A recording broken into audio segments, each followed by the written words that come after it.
ആദ്യ കാഴ്ചയിൽ തന്നെ വിസ്മയിപ്പിക്കുന്ന ഒരു ക്ഷേത്ര സമുച്ചയം.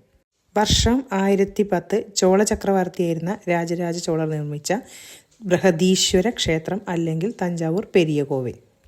186 അടി ഉയരമുള്ള തഞ്ചൈ പെരിയ കോവിൽ 7 വർഷം കൊണ്ടാണ് രാജരാജ ചോളർ നിർമ്മിച്ചെടുത്തത്. ഈ ഒരു കോവിൽ പണിയാൻ വേണ്ടിയിട്ട് 1,30,000 ടൺ റെഡ് ഗ്രാനൈറ്റാണ് ഉപയോഗിച്ചിട്ടുള്ളത്.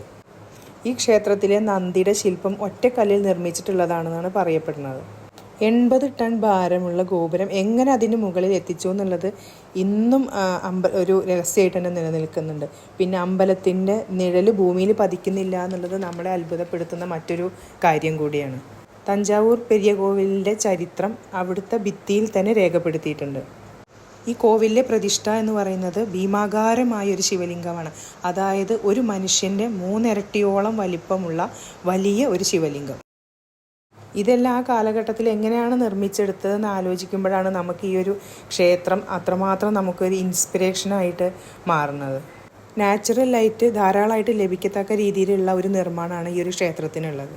ഇത്രയും ശക്തരായ ആൾക്കാർ നമ്മുടെ ഭൂമിയിൽ ജീവിച്ചിരുന്നു എന്ന് പറയുമ്പോൾ തന്നെ നമുക്ക് ഏറെ അഭിമാനം തോന്നുന്നു.